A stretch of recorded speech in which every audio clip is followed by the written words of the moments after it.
Black men have always been some of the first to volunteer for military service. 370,000 African Americans served in the military during World War I. 80 to 100,000 of them also saw combat. Many of them felt like this was the pathway to full citizenship for African Americans. The belief that amongst many whites, especially in the South, though, was that blacks were inferior and shouldn't wear the uniform. They didn't care for the attitude and pride and self-worth exhibited by black soldiers and saw it as a sign of arrogance and a threat to the status quo. Mississippi Senator James K. Vardaman stated, "Whites are opposed to putting arrogant, strutting representatives of the black man in every community." Welcome to One Mic. I'm your host, Country Boy. This is the first episode 1, Season 1. Today we're going to talk about the Houston riot of 1917. If you like this, you enjoy this, please consider donating to our Patreon page, and I hope you enjoy it. When the United States declared war on Germany in the spring of 1917 and later in 1917, the Passive Selective Service Act removed the Army's quota that limited black enlistment based on their percentage of the population. This introduced a large number of blacks in the military and enabled the United States to ramp up to the war effort. Whites, on the other hand, didn't see any reason to change their attitude towards black soldiers. Most people in the South wanted nothing to do with black soldiers invading their town. And war officials initially decided against sending black recruits into the South for training. But Newton D. Baker, the war secretary for Woodrow Wilson, reversed this decision because he felt like it conflicted with military traditions. Baker, who was well aware of the potential racial issues, ordered his officers to exercise discretion and judgment to prevent any difficulty from arriving in this case. Texas in particular was infamous for its low tolerance for African American men in uniform. The war effort apparently took a back seat to maintaining the state's racial hierarchy. During the Spanish-American War of 1898, the all-black 10th Cavalry received unprovoked sniper fire from white civilians. The frequency was so bad that the commanding officers requested a military escort for the troops in areas they were supposed to be protecting. In 1906, 106 members of the all-black 25th Infantry was dishonorably discharged and imprisoned after being accused of conducting an unprovoked raid on Brownsville, Texas. Even though none of the men were ever identified, and investigators testified that the men were persistent in camp and all their weapons remained clean and unfired. So when the War Department ordered the all-black 3rd Battalion 24th Infantry into Houston, Texas for a guard duty during the construction of Camp Logan, the War Department actually felt like this would actually minimize racial conflict. Colonel William Newman knew there was going to be an issue, and the battalion's commander attempted to get the orders revoked. He stated later that he had an unfortunate experience where he was commanding 2 companies of the 24th Infantry in Del Rio, Texas, where a black soldier was killed by a Texas Ranger because it angered Texans to see a colored man in uniform. Later, Colonel Newman decided against revoking his orders, and the 24th Infantry arrived in Houston on July 28, 1917. Within hours, the soldiers experienced Texas under Jim Crow. The community in Houston was thick with racial tension and resentment because they had replaced an all-white National Guard regiment. The citizens expected the troops to behave in the fashion of local blacks and just accept the brutality, harassment, and racial epithets without comment or retaliation. The troops of the 24th were not welcome, and the locals made sure they were aware of this. The locals felt like their status as a soldier was negated by their race. The construction workers that they were attempting to protect during the construction of Camp Logan called them niggers on a regular basis and asked for their water to be separate. The local police used to berate, harass, and beat the soldiers. The men's status as soldiers meant nothing to the people of Houston. The 24th also spent most of their time in Columbus, New Mexico, and Manila, places where they faced little racial discrimination. So the soldiers of the 24th were not fully prepared for the hell of racism and Jim Crow in Texas at the turn of the 20th century. By this point, Colonel Newman was well aware of the issues the 24th faced in Houston and went to great lengths to avoid conflict, reduce tension, and hostility. Colonel Newman ordered all his men to be disarmed and their weapons to be placed under lock and key. He felt that disarmed troops would be treated as less of a threat by the locals and reduce the possibility of retaliation on the part of the soldiers. Only guards on the outskirts of the camp were allowed to have weapons, and they were only allowed to have rifles and 5 rounds of ammunition. Initially, this did work out to lessen racial tensions. Then, on August 20th, Colonel Newman was replaced by Major Nealon Snow, who assumed control of 3rd Battalion and immediately realized they were sitting on a powder keg and he needed to do everything in his power to prevent it from popping off. During the morning of August 23rd, 1917, the incident most feared actually occurred. The incident triggered by weeks of insults and police brutality. Lee Sparks, who was a policeman in Houston, was by all accounts the worst of the worst. In terms of race relations with the blacks, he took pride in putting blacks in their place and had a reputation for being a bully and a race baiter. So on the morning of the 23rd, when Lee Sparks and his partner Rufus Daniels patrolled Houston's predominantly black San Felipe district and saw 2 men playing dice, they attempted to stop the 2 men. And the 2 men ran into the house of a woman named Sarah Travers. The police came into the house looking for the 2 men and didn't find the suspect, but exchanged words with Sarah Travers. The police beat her and dragged her out of her house in a nightgown. As Sparks and Daniels attempted to call into the arrest at an area police box, they were approached by a private Alonzo Edwards, who had saw the incident and attempted to ask the officers what this was about. He offered to take custody of Travers. He was then pistol whipped and arrested by the officers. Later, Corporal Charles Baltimore, a black MP, approached Lee Sparks and Rufus Daniels to inquire about the arrest of Private Edwards earlier in the day.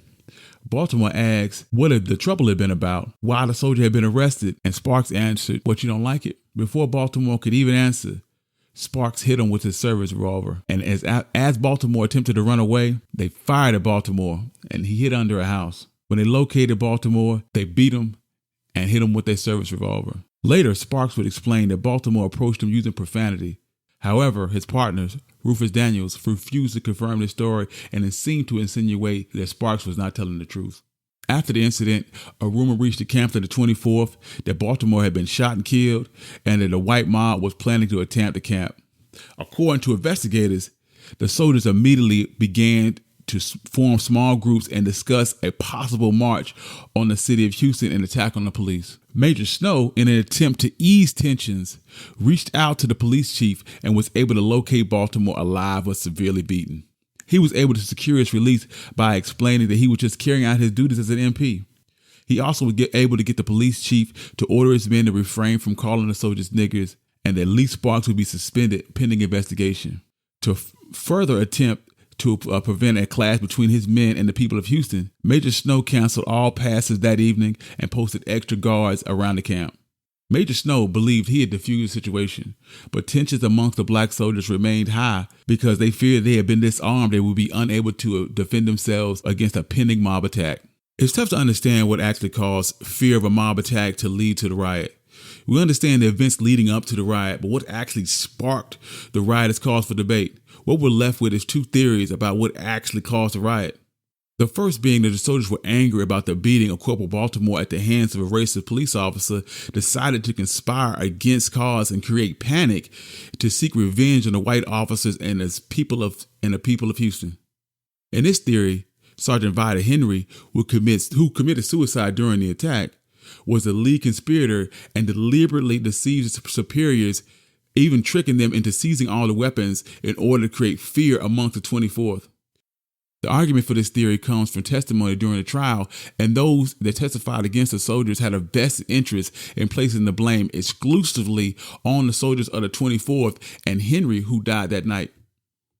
The second theory is the riot was a spur-of-the-moment decision rather than a premeditated plot. The men only left camp after being fired upon first. Next, believing that they were under attack, began to grab their seized weapons and return fire. There's some evidence to support this theory. The soldiers only had military weapons, and the initial shots fired near camp loading, according to testimonies, didn't sound like rifle fire.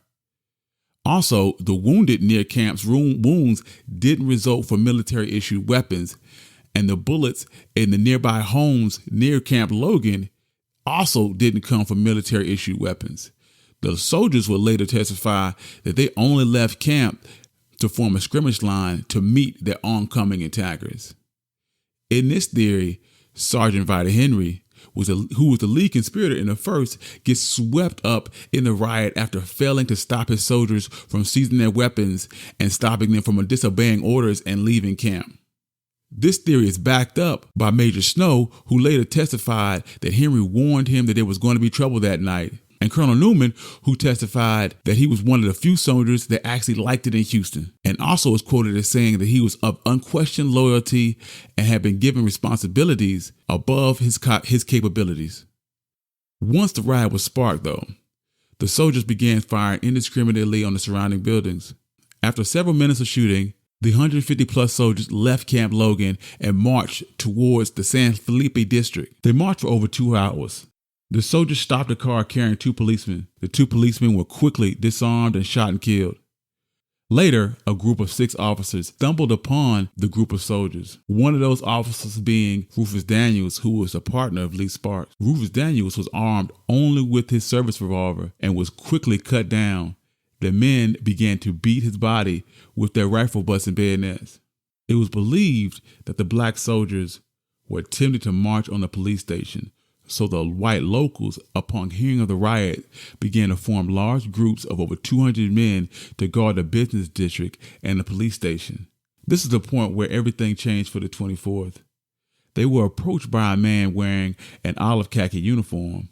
The soldiers shot the man, believing he was a member of the Houston Mounted Police, but in actuality, they had killed one of their own, Captain Joseph Maddy of the Illinois National Guard. The killing of a military officer seemed to drive home the seriousness of their actions and the pending consequences. It seemed to change their whole way of thinking, and the group of men immediately stopped and discussed for 2 hours what would be their plan of action. Many of the soldiers began to desert the group, and the remaining soldiers decided to return to Camp Logan, all except for Vida Henry, who had apparently been injured in the shooting. He asked the soldiers to please put him out of his misery and shoot him. All of the soldiers refused. So after the group said their goodbyes and they left for Camp Logan, Sergeant Vida Henry committed suicide, most likely understanding the seriousness of his offense and the harshness of punishment that would take place. He decided to kill himself rather than wait for the army to dictate their execution. In the aftermath, 21 people were killed, including 5 soldiers and 5 policemen and 11 civilians. The War Department immediately shipped the 24th out of Houston to Columbus, New Mexico, to the protest of city officials. They wanted to try the soldiers in Houston, believing they had jurisdiction, and the justice could only be carried out by their hands. Houston was also placed under martial law, and city officials formed the Houston Civilian Board of Inquiry to investigate the riot. They called 92 witnesses. Most of their testimony came from hearsay, and none of them actually witnessed any of the violence. In the nights after the riot, racial tensions in Houston remained extremely high. The police under martial law began to perform raids on black homes and seize weapons, believing that the soldiers could not have worked alone. Many of the local blacks decided to leave Houston in the aftermath of the riots, believing Houston had reached its racial tipping point. 118 soldiers were arrested and charged with murder and mutiny. The court-martial was held in Fort Sam Houston in San Antonio. Army investigators were able to get 7 soldiers to testify against the other soldiers with promises of immunity and leniency. The Army broke up the trials into 3 groups, the first being a trial of 63 soldiers held on November 1st, 1917. At the time, it was the largest court-martial in the continental United States. Their defense attorney, a Major Harry Geiger, was not even an attorney. Apparently, you don't have to be an actual attorney to defend someone in the military code of justice. And Major Geiger just happened to be associated with the 24th at one time, but had no actual legal training. Also, the list of the soldiers that were put on trial was made from roll call that was done during the actual riot. And it's totally possible that participants in the riot never faced justice, and people who didn't participate in the riot were put on trial. None of the victims of the riot could identify any of the actual soldiers, and the only witnesses they had were the 7 soldiers that testified that they gave leniency to. On November 28th, the court gave its verdict. 54 of the 63 were found guilty on all charges. 41 were sentenced to Leavenworth, Kansas for their natural life. 5 were acquitted, and 13 men were sentenced to death for masterminding a riot. One of those men being Charles Baltimore, who was charged for being the spark that caused the riot. Of the rest of the soldiers, 15 were tried on December 17th, and the last 40 were tried on February 18th. Of those tried, 10 of them were given death sentences. President Woodrow Wilson later commuted those 10 death sentences to life in prison and even issued a rare statement so that his actions could be a matter of record. He explained that each of the 3 proceedings, the court had been properly constituted and was composed of officers of experience and sobriety of judgment, and that extraordinary precautions were taken to ensure fairness in these trials. Wilson also affirmed the earlier death sentences because there was plain evidence of deliberate engagement in shocking brutality. He also stated that he commuted the remaining 10 sentences because he believed that a lesson of lawlessness during the riot had already been adequately pointed. He desired that the splendid loyalty of African American soldiers be recognized and expressed, and hoped that clemency would inspire them to further zeal and service to their country. The 13 men that were sentenced to death didn't even find out they were going to die to the morning of the execution. The Army told the media that the execution was going to take place in Leon Springs on another day, so there was no press coverage. The Army, expecting the worst, formed a guard of 200 soldiers to assist in the execution of the black soldiers. In their final words, they said goodbye to the boys of the C Company, and they were hanged simultaneously at 7/17. The men died with dignity in the face of injustice, and they were buried in unmarked graves until 1937, when the fort needed the ground for training. Later investigations found that the men had not been dishonorably discharged before their hanging. The military was authorized to bury the soldiers in a national cemetery in the city of Houston. The soldiers were able to find the respect they were looking for in death that they never found in life. Thank you for listening to One Mic, a Black History podcast. I'm your host, Country Boy. If you enjoyed this story, I'm going to continue to do this every month, and you can donate to our Patreon page. Also support the Cut Podcast. We're putting out content constantly. And peace.